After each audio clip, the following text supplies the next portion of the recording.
there. I'm going to show you a little bit about forming. I know I've showed everyone in class, but I just want to put this one on the record just in case someone missed it or wants to refresh it. When you start to form your ring, the first thing you want to do is make sure that this side is absolutely flat and perpendicular from the sides as best you can. You do that by the filing, and we talked about how we would use, imagine this giant thing here is a bench dog, and you would put it on the bench dog with a line, and you would file straight down in singular downward flowing movements holding the handle so that the file's actually cutting, okay? And then the next thing you'll do, and understand that this is newly annealed, and so if you did do any kind of hammering on them, you might want to re-anneal it and pickle it so it's super clean. These edges are flat. And then what we're going to do is take the ring mandrel out, the one that's preferably stepped, or a steel pipe, and bend your piece into a slight U like this.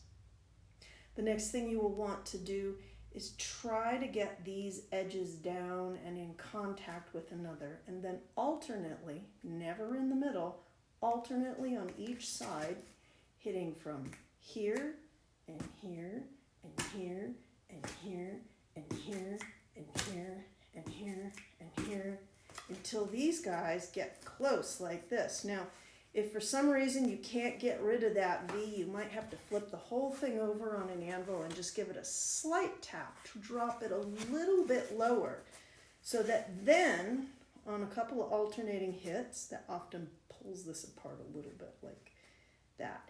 Then on alternating hits, this will come together, and this piece will be quite straight. The V is gone, and there's no gaps on the side. This is where I start holding it up to the light to see if I can see a gap, see what kind of gap is there, okay? Once it's like this, it doesn't look like a ring, does it? It doesn't look like a ring at all. It doesn't matter. It could look like a kidney bean. It could look, hopefully it just sort of looks like this, an oval. And then I set it down on my solder block, and I put, let's see. I'm going to cut some solder here. This is my solder for the day. Foamy bits. Let's cut some solder here. And this solder is not going to be what you started with. What is it going to be? It's going to be medium. Right? And I put a nice stack, and I stack them one on top of each other like a cairn. And I stick this baby down on top. And then I heat from up top. When these guys melt, they'll melt right up into the crack, and the whole piece will drop. It'll look very cool. All right? So that is the basics of how to go about doing this. Then I'll show you. Hi, let's see what makes a cabochon work for making a bezel. Let's see. Here I have a nice roundy pebble. It's rounded on all ends, and when I set it down on something, look how it rocks like this. This is not a cabochon. It is not flat on the bottom. There is no point in which it's even, I mean, that's a little bit, but a cabochon takes a lot of pressure and it can't wobble. So that one's out. This one almost has a flat side. But you see how when I start pushing on the sides, it rocks? It's not flat enough. Now, I could maybe sand the back down with a little bit of water on some pretty hard sandpaper, and maybe it would get there. But that just seems like a lot of energy to me today. Not going to use it. Okay, oh, look how nice this guy sits. I'm going to let you know, though, look at how much space there is on either side. So say I wanted to wrap something around, a little bezel wire. It's not really going to hold it. It's absolutely easy to just pick this thing up. So this won't work. This is not shaped beveling inward so that the bezel can grab it. So no unhappy baby head. All right, we also have, oh, this is my foam cabochon. Notice how it's flat on the bottom, boop, and it starts to curve inward on the side. So let's take a look at what it would take to turn this into a bezel. I have some narrow bezel wire here. So I'm going to wrap this around. Now imagine my index finger is this wide. So that's about how big my finger is in truth, if I'm thinking about this. I'm wrapping this bezel wire around, and I got to make it really tight. So I will use maybe a nice smooth burnishing tool to kind of push around it a little bit. And then I'm gonna let it overlap quite a bit, like maybe even half the stone. And then I'm gonna try to scooch my big finger in and pinch this edge while pushing the stone out. Now I'm holding it kind of together. The bottom is flat, that's good. I'm gonna take my shears. Pretend these are my shears. I'm gonna where the metal overlaps, that's where I'm gonna cut. I'm not gonna cut at the end because I can always just cut it wrong. This is, after my finger's this big and my shears are like this big, okay? I'm going to cut right across, and that is gonna give me a tiny piece of waste. It's okay, I'll put it in my waste pile. And this will become my bezel wire. Now, just like the ring, I'm going to bend it up into a U, and then with my fingers, not with a hammer, because it's so tiny. I'm going to bring it flat and flat on each other, just like that. And then what I'm going to do is sort of make the memory of the metal get a little spring-like through work hardening. And I'm going to kind of overlap it like this and push inwards. And then I'm going to overlap like this and push inwards and overlap like this until it really wants to be here, but it spring pushes against its opposite, right, like this, and holds entirely on its own, so that I could just pick it up and put it down on my solder tray there, my solder block, and it'll remain there. Then I'm going to take my little piece of hard solder, put it under the gap, right there. There's no overlap there, just face to face, spring action against each other, heat from the top. Sucks that solder right up, and there you have it, the ring part. The next part is to put it onto a base. So the size of my base is going to be kind of dependent on the shape of my stone, the size of my stone, and what kind of outcome I want. Is it a totally clear stone that I can see through? Am I going to have to do a lot of cleanup on the inside because it's, say, a piece of quartz and you want to be able to see through it? Was there nothing going to cover the bottom? So in that case, I might want to put my solder on the outside of my wall. If, for example, the outside is going to be heavily patterned and repoussé, well, maybe it doesn't matter either. You know, you could put some rope braid around it. Doesn't really, you know, the cleanup isn't that crucial, but you're doing a really nice, like, modern-esque piece and you want the outside pristine. Put your solder on the inside and pull out. The other thing is, if you have a large piece, say you actually are doing something this big, you'll notice that the bottom plate of metal has a tendency, when the heat shows up on top, to arch up ever so slightly. This is great if you have a big ring on top of it, because it'll actually pull the bottom up to the bezel wire that's sitting on top. It's very interesting. But that also means in order to do a really successful job of soldering that down, you might have to put all of the pieces on the outside and have a lot of space to suck upwards. Or you want the inside piece to be really clean. I mean, there's all these things going on. You want the piece on the inside to be really, really clean, and you're working big like that, you're going to have a lot of space to apply your heat to on the outside. So that means in the case of this one, if I wrap this around and it's perfect like that, and I pull that out and I got it soldered together and I'm ready to go, imagine my heat is about this broad. This isn't enough space to get heat on. So in this case, I might have to put my heat on the inside. Now I can't put it there and let it stay because it'll overheat my wall, so I have to move around and go inside, move around and go inside. This is small, it might melt down.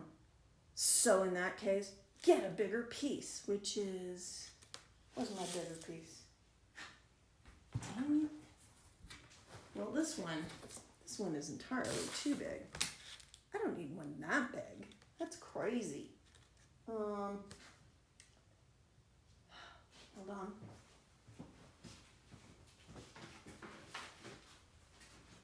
Here we go. Here's the size piece. Right there. See how I can heat? The space is just wide enough for me to get my torch tip to heat this side, to draw the pieces on the inside to the outside. So when you're getting ready to bezel, you talk with me about which design method we're going to have to do. Obviously, if you have a limited amount of silver, you might want to opt for a nice small cabochon, a real perfect little round or oval that you can use a very limited amount of stuff. And there is a way of doing that too. So say this is my cabochon. I only have this much. Ooh, it just barely fits. What I can do is cut it out exactly. This requires a little bit of anal retention, okay? Cut it out perfectly. Either shove it on the inside, or that might be a little crazy.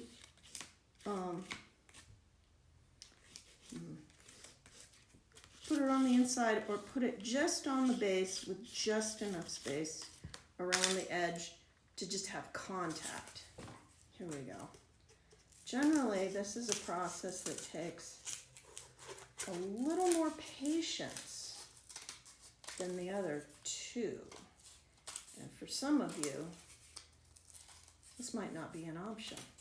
This might just be too weird, too anal retentive, okay? So I'm going to put this piece together. Hold on. Okay, here it is. Here's my base. Here is my soldered piece. It's been done with hard. I'm going to set it right on top there. Right there.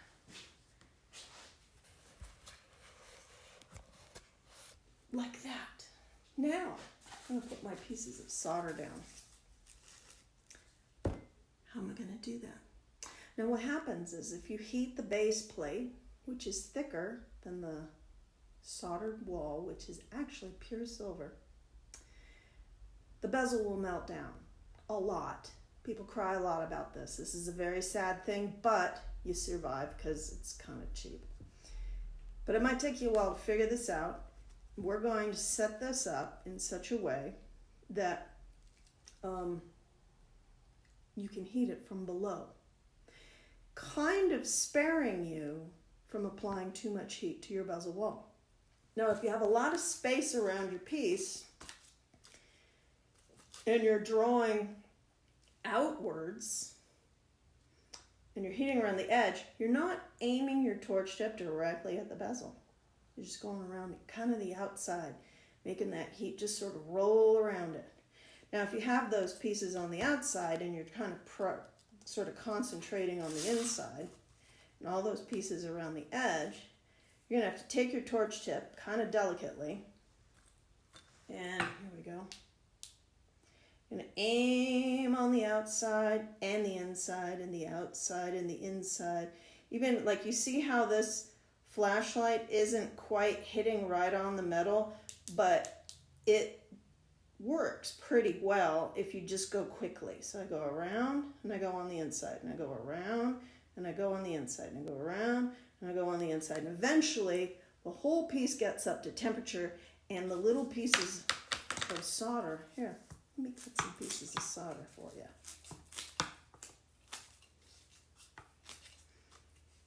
In this case, are sitting, boop, on the bottom plate, not leaned up against the plate, just sitting flat on the bottom plate, but touching my bezel.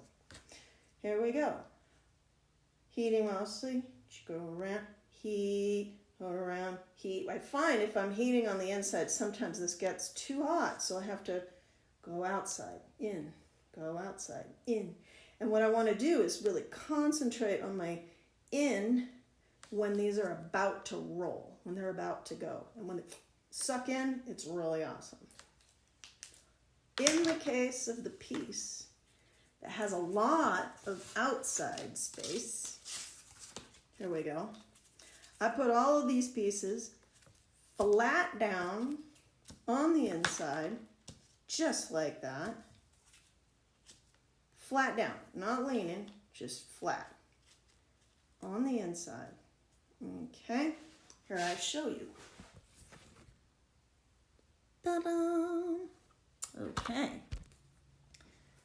And my torch comes in. My torch is dead. Oh, okay. You get the hang of it. Heat from the outside. Never have to go inside. Just keep heating, keep heating, keep heating, keep heating. They suck out. They're beautiful. Might be a little cleanup in there. Hopefully, if it's big enough, you could do that, but not. Now, one thing happens when you heat on the outside sometimes. If it's little, the base is relatively thick, it won't move. It won't do the wave. But if it's a real thin piece and it's a big one, what'll happen is there'll be contact and no contact with that wall. And I have a few friends who are incredibly good at making the heat go right where that roll is, and it sticks it all down. I get a little too squirrely. That's the way I roll. I have a tendency to do it where I do the heat on the inside, and that pulls the wall up, and that pretty much saves me from that problem.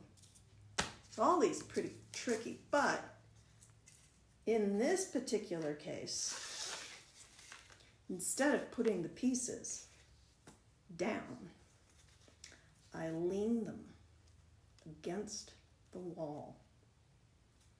This is why a lot of people don't like to do this, because it takes a steady hand to get these babies leaning just right. And a lot of people get super pissed off halfway through this, and they give up. They're like, damn it, why did you suggest this to me? Well, if you can do it, it's great. Here, a visual. I like that.